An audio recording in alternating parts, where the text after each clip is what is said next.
Всем доброго дня! Хочется сегодня начать новую рубрику, которая будет заключать в себе ответы на те вопросы, которые поступают в комментариях.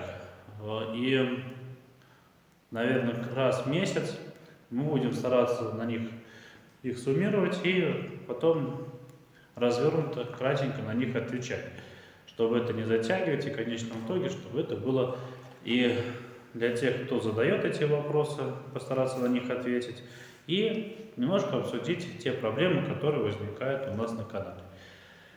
Вопросы, они всегда бывают однотипны, бывают интересны, но в то же время они важны в наше время. Время, которое бывает насыщено информацией, насыщено той работой, которой мы занимаемся, и в то же время мы бываем не замечаем просто простых элементарных вещей, которые бы просто могли нас немножко раскрепостить и дать нам возможности для духовного и физического развития. И сегодня мы рассмотрим вопрос от одной подписчицы, которая написала о том вопросе, который я задавал на последнем стриме, который говорил о том, что может у нас какая-то нехватка времени, денег или еще каких-то возможностей. Мы занимаемся теми же самыми делами, но все время чего-то нам не хватает. И от этого вопроса человек как бы сам отвечает, но и в то же время в этом комментарии звучит какой-то даже вопрос. Нам пишет Александра Дора такой свой вопрос. Думаю, причина нехватка времени и сил во многом служит информационная переполненность ТВ, соцсетей и прочих сетей. Зависаешь, а время-то бежит незаметно. Посидел, поглазел, да и устал. Как работу поделал. Еще причины назова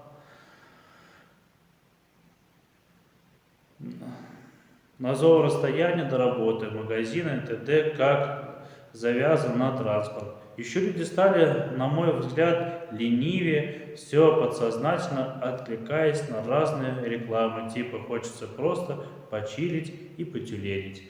Вопрос заключается в том, что в действительности мы немножко устали от того времени, в котором мы находимся. Информация, в то же самое время мы хотим себя немножко отключить от того, где мы и когда мы находимся.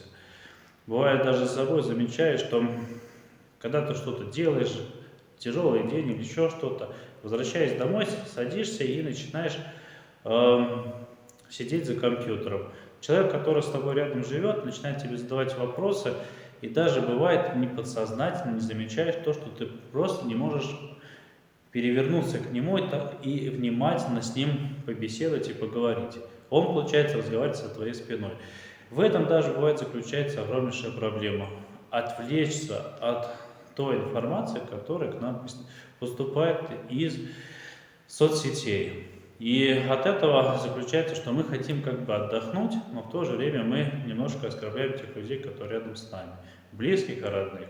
И от этого теряется наша первая возможность быть рядом с людьми, возможность общаться с ними. И в этом, да, заключается то, что мы время свое распределяем не на то, чтобы быть либо с Богом, либо с рядом своими близкими, родными, а чисто на себя. Себя в плане того, что не на пользу, а в то же время на какую-то простую недуховную информацию. И в конечном итоге мы от этого устаем. И да, в большинство случаев мы от того, что один может человек заниматься какой-то информационной работой, а другой может заниматься физической работой. И от этого возникает огромнейшая проблема того, что распределение сил в наше время бывает не всегда сопоставимо и для многих непонятно. Что я хочу этим сказать, что мы в то же время как бы распределяем свое время и силы на то, чтобы быть рядом с родными и с Богом, но не всегда это у нас получается. Отдаленность от храма, отдаленность даже от человека, с которым мы хотим поговорить. Не в плане того, что он где-то далеко живет, а в плане того, что он с нами, мы не можем с ним просто поговорить. И от того, что мы хотим эту пустоту заполнить, мы уходим в мир соцсетей. Вот это первая причина того, что большинство у нас нехватка времени. Нехватка времени просто поговорить с человеком, который рядом с нами. И да, мы от этого все устаем, и когда уже хотим поговорить или хотим вернуться к родному близкому человеку, мы уже не знаем, как это сделать. И от этого мы начинаем страдать. Физически это может выражаться в какой-то депрессии, может возникать мысль о том, что у нас чего-то не хватает, а человек, который рядом, хотел просто поговорить, и вне зависимости от того, поговорил он, не поговорил с человеком, он начинает на себя перетягивать возможность с ним пообщаться. И в этом начинается огромнейшая проблема. Склоки, ненависть, ревность от того, что мы просто не умеем разговаривать. Мы можем спешить, мы можем зарабатывать, мы можем все сделать, но в конечном итоге мы можем просто элементарно терять того человека, который рядом с нами. Научимся с ним общаться, научимся с ним разговаривать, и нам станет легче. И вопросы, и проблемы начнут решаться намного проще. Научимся разговаривать с теми людьми, которые рядом с нами. Будучи хоть и на работе, будучи хоть в транспорте, будучи где только бы мы ни находились. Если мы научимся не отвечать человеку либо злобой, либо ненавистью, либо еще чем-то, либо усталостью, а просто быть нормальными людьми и своим близким, родным, и тем людям, которые окружают нас. И со временем мы также начнем относиться к Богу так, как мы хотели, чтобы Он относился к нам. Следующий вопрос. Она продолжает, это также от Александра. Не могут рассчитать нужно для выполнения работы времени, не берутся, как раньше. Ну-ка сильно, ну-ка дружно. А денег всегда и всем не хватает. Соблазна кругом бесконечный и бескрайний. Да, у нас в большинстве случаев бывает такая ситуация, что мы для себя ставим какую-то планку по жизни. Мы хотим того, сего, и к этой планке идем. Есть нравственное богословие, и в нем есть распределение по времени возрастном, что и как мы достигаем. Есть там время учебы до 20 лет, есть время работы, и на этой работе мы хотим что-то достичь. Но этот продуктивный возраст это до 35 лет. После 35 лет мы уже пожинаем те плоды, которые мы достигли до этого времени. Но физическое наше тело, оно устает, и устает очень сильно. И от того, что мы устаем, мы уже не можем взять и больше сделать того, что делали раньше. Планка наша рушится, возможность наша рушится, и от этого, что духовности у человека не хватает, человек начинает потихонечку оскудевать. Оскудевать как физически, духовно. Его пытаются подбодрить, его пытаются ему рассказать, ему пытаются помочь. Но в конечном итоге человек все равно остается с теми проблемами незавершенными, которые бы он хотел сделать. Может, хотел стать богатым, может, хотел стать успешным человеком, может, еще какие-то возможности человек мог стать благотворителем, мог человек стать просто любящим и родным человеком в своей семье. Он этого не смог сделать, достичь, потому что у него были такие высокие планки, которые он сделал. И от этого он просто начинает себя изнутри разрушать. Что с этим делать? Тут правильно человек поставил: ну-ка сильно, ну-ка дружно. Получается, надо уповать на тех людей, которые рядом с нами. Опять же, возвращаемся к тому, что надо учиться, общаться и доверять тем людям, которых мы выбираем по жизни быть рядом с ними. И от этого, получается, постигаются все возможности, которые у нас есть. Главное, чтобы мы любили то время, то место, где мы находимся, и его совершенствовали. Ну и последнее. Как победить? Ох, трудно. понимания, желания, воли и помощи Божией. Мое субъективное мнение, с одной стороны, понимает, что все эти соблазны, отвлечения от лукавого, а с другой стороны, Господь попускает их наличие и усовершенствование, желая, чтобы и люди при помощи возможностей, гаджетов, транспортов было больше времени на молитву, а мы снова все только себе да себе. Нет, вот отвлекли немножко, люди приезжали. Ну и говоря о том, что время – это самая драгоценная вещь, которая у нас есть, и на которую мы можем тратить либо на себя, либо на кого-то, я всегда об этом говорю, что это огромнейшая валюта, которая никем и ничем не может замениться. Мы можем спешить, мы можем что-то делать, мы можем кому-то что-то рассказывать, для кого-то жаловаться, но в то же время мы на это тратим то драгоценное возможности и время, которое мы могли потратить на самого себя.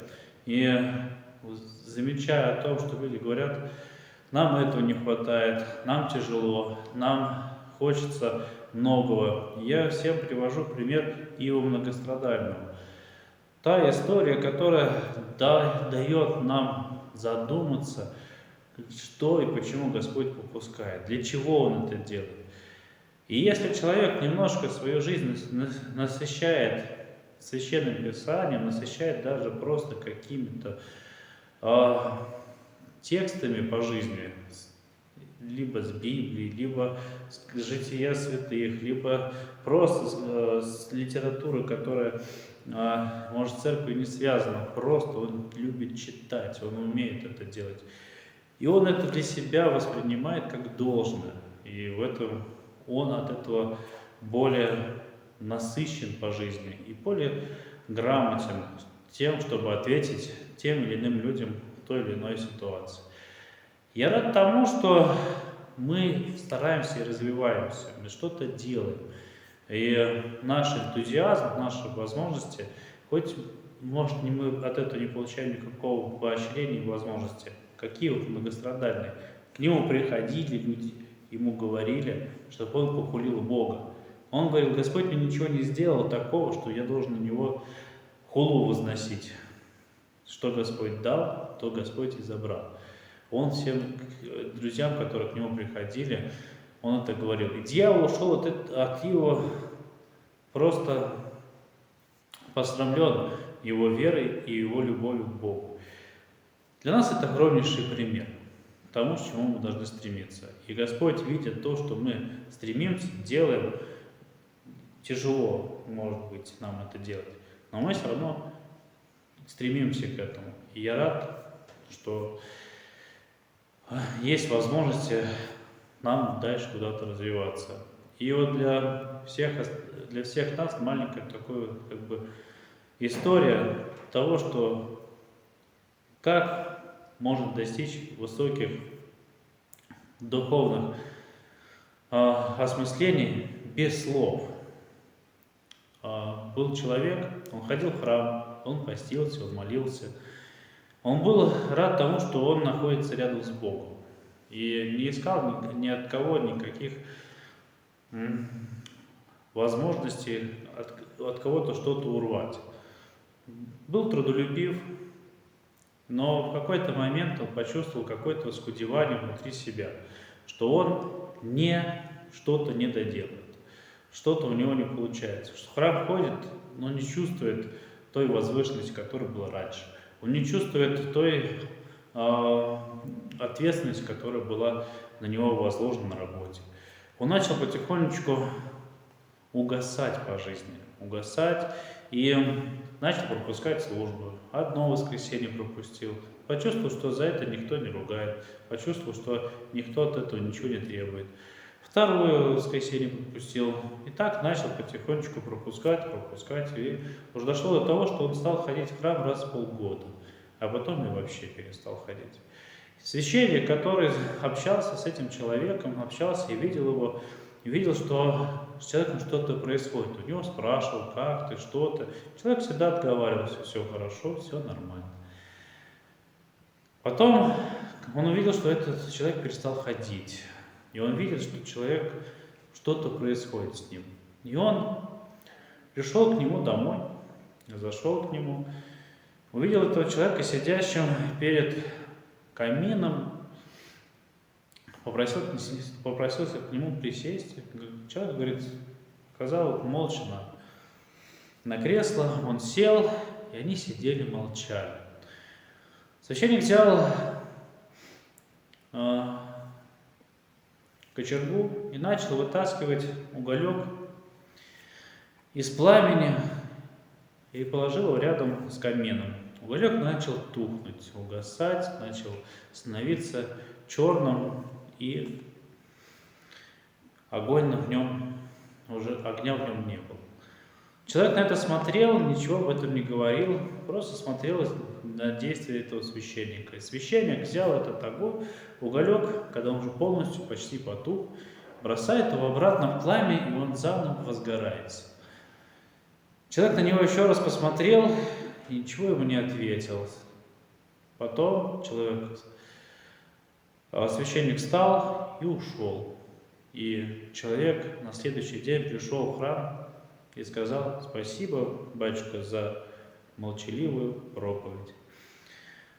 Я желаю вам, тем, кто стремится что-то достичь, чтобы наш энтузиазм не угасал, чтобы мы были в той направленности, в которой мы себя направляем. В то время, которое нам дано, мы всегда его насыщали всеми нашими возможностями, которые у нас есть.